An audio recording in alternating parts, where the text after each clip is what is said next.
Assalamualaikum warahmatullahi wabarakatuh. Ya.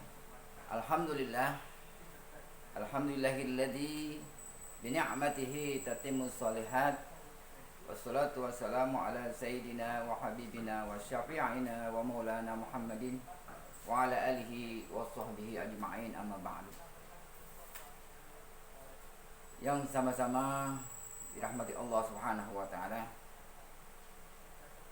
Wabil khusus tentunya adalah para siswa-siswi MTSN Negeri 2 Kota Bekasi kelas 7 ya, yang Bapak banggakan dan yang mudah-mudahan dimuliakan Allah Subhanahu wa taala.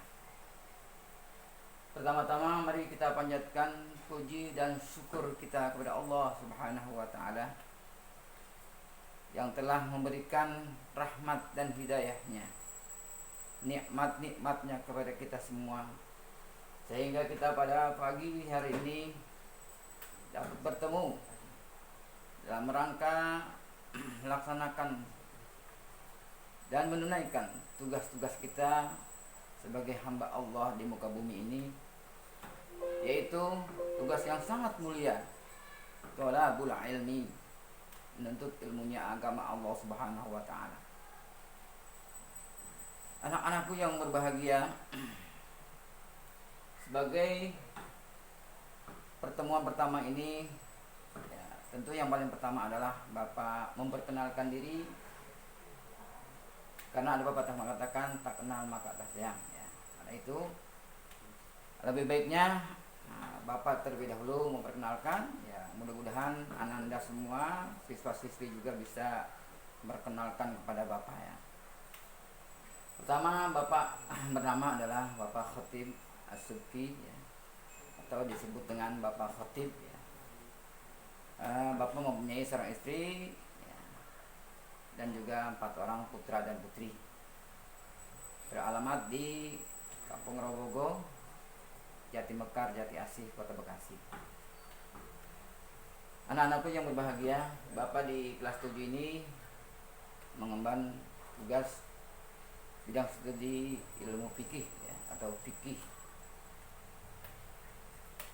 Karena itu mari kita mohon kepada Allah Subhanahu wa taala di awal pembelajaran ini, kita mohon mudah-mudahan semua pelajaran-pelajaran, rancangan-rancangan pembelajaran yang akan kita pelajari ke depan semuanya mudah-mudahan diberikan kelancaran dan kemudahan oleh Allah Subhanahu wa taala, sehingga kita semua jadikan orang-orang yang berilmu dan beramal, serta orang-orang yang bertakwa kepada Allah Subhanahu wa taala. Anak-anakku yang berbahagia, kita awali dengan pembacaan doa, yaitu Rabbi zidni ilman warzuqni fahman wa alhiqni bis-shalihin.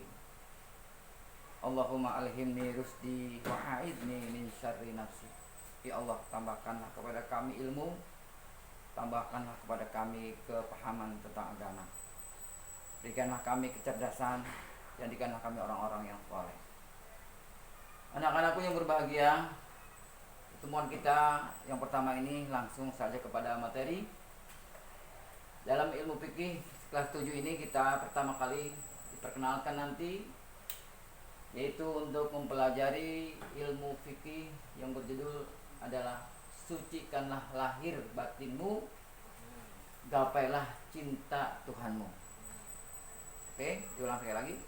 Sucikanlah lahir batinmu, gapailah cinta Tuhanmu. Itu sesuai dengan ayat Allah surat Al-Baqarah ayat 222. Innallaha yuhibbut tawwabina wa yuhibbul mutatahhirin.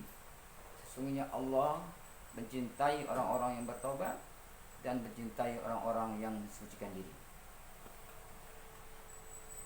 Anak-anakku yang berbahagia, yang dirahmati Allah Subhanahu wa taala, untuk menggapai cintanya Allah, untuk mencapai cintanya Allah kepada kita, itu di sini adalah perintahnya kita harus mensucikan lahir dan batin kita semua. Jadi lahir kita harus bersih, batin kita pun harus bersih. Itu syaratnya agar kita mendapatkan kecintaan dari Allah Subhanahu wa taala. Untuk itu, ya, supaya kita mendapatkan kecintaan dari Allah, kita harus mempelajari pelajaran-pelajaran yang berhubungan dengan bagaimana caranya agar batin kita, lahir kita ini suci. Ya, itu diajarkan oleh ilmu fikih. Ya.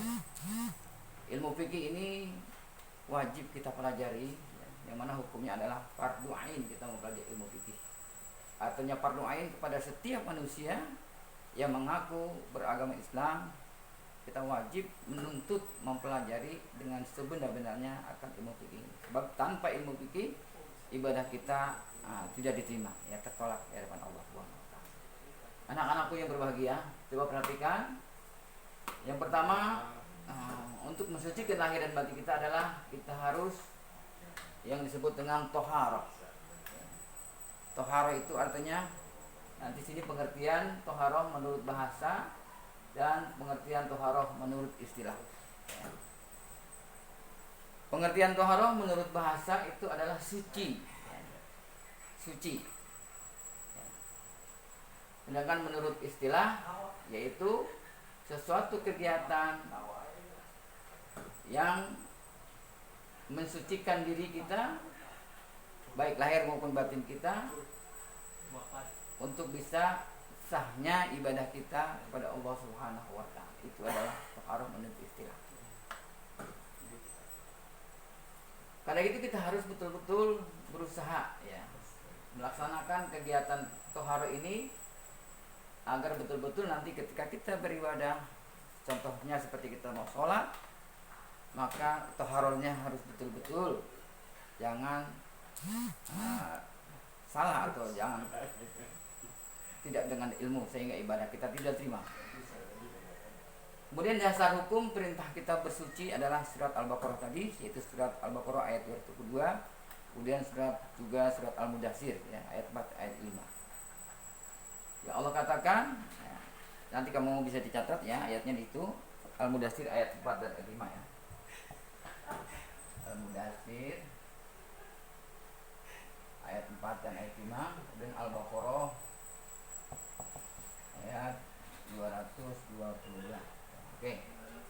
Ini adalah ayat yang memerintahkan kita untuk bersuci. Ya, mudah-mudahan nanti bisa dipelajari, ditulis, dan juga mudah-mudahan bisa dihafalkan. Kemudian selanjutnya kita harus mengerti di kelanjutan toharah kita adalah berhubungan dengan najis dan hadas. Ya, jadi dalam bertoharah ini nanti yang harus kita pelajari adalah tentang najis dan hadas. Karena tentunya najis ini sesuatu yang kotor, ya. Jadi pengertian najis itu menurut bahasa adalah sesuatu yang kotor. Yang kotor tentu adalah yang menyebabkan tidak sahnya kita dalam ibadah. Kemudian hadas adalah sesuatu keadaan jiwa kita ini,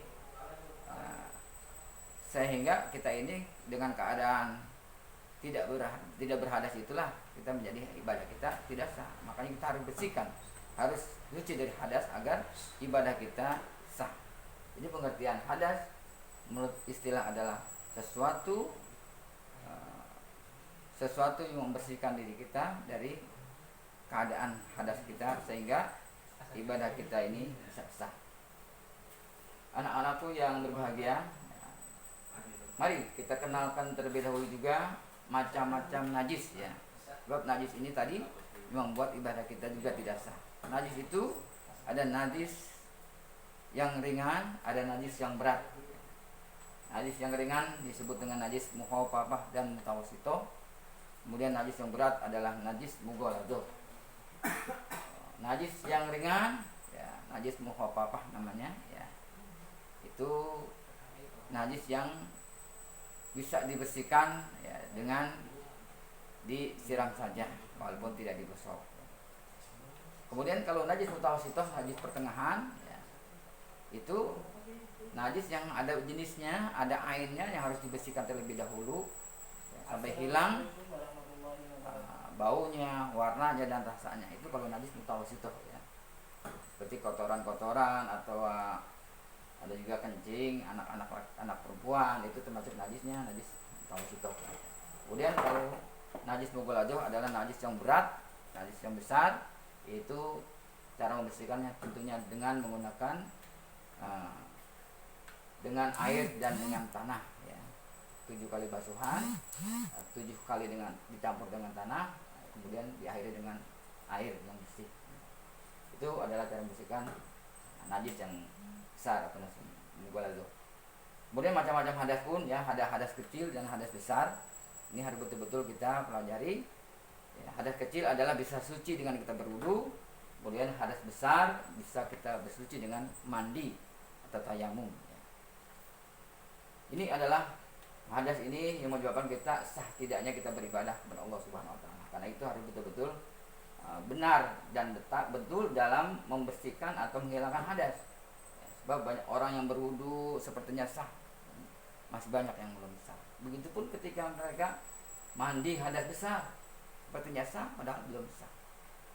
Karena dia tidak memperhatikan bagaimana seharusnya dia menghilangkan hadas kecil dan hadas besar. Nah, untuk menghilangkan najis dan hadas besar hadas kecil itu tentu kita nggak lepas dari bersuci ini sendiri, alat bersuci ya. Alat bersucinya yang paling utama dan yang paling umum, yang paling mayoritas banyak digunakan adalah menggunakan air ya. Sebab air ini sudah Allah anugerahkan kepada kita sebagai manusia, sebagai sumber kehidupan juga, dan juga sebagai sumber kita untuk bersuci. Bahkan air ini macam-macamnya sangat banyak. Di antaranya adalah ada air laut ya, air sungai, air sumur, air es, air salju ya, dan air mata air, yang semua itu air yang suci dan mensucikan. Air yang suci mensucikan itu disebut air mutlak. Itu yang air bisa untuk bersuci, menghilangkan hadas kecil, hadas besar, dan juga bisa menghilangkan najis. Memang ada juga alat bersuci dengan menggunakan batu atau benda padat lainnya, itu pun dengan syarat-syarat tertentu tentunya ya, ada syarat-syaratnya. Anak-anak sekalian yang berbahagia ya, sekali lagi Bapak tegaskan, mari kita gunakan kesempatan hidup kita ini untuk belajar dan belajar, serta berusaha dengan pembelajaran ini kita mengerti dan memahami dan bisa kita amalkan dalam kehidupan kita sehari-hari ya. Sehingga dengan pembelajaran ini kita tergolong orang-orang yang suci lahir kita, suci batin kita, dan kita akan mendapatkan cintanya Allah Subhanahu wa taala. Innallaha yuhibbut tawwabin wa yuhibbul mutatahhirin. Barangkali penjelasan singkat untuk pertemuan pertama ini sampai di sini.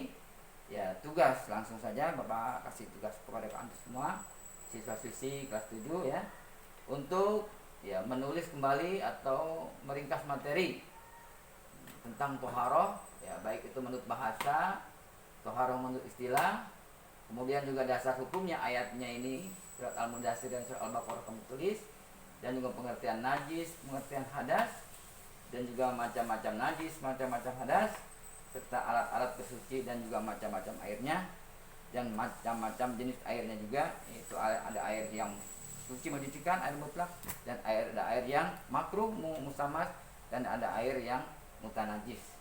Itulah air-air yang perlu kita gunakan dalam bersuci ini.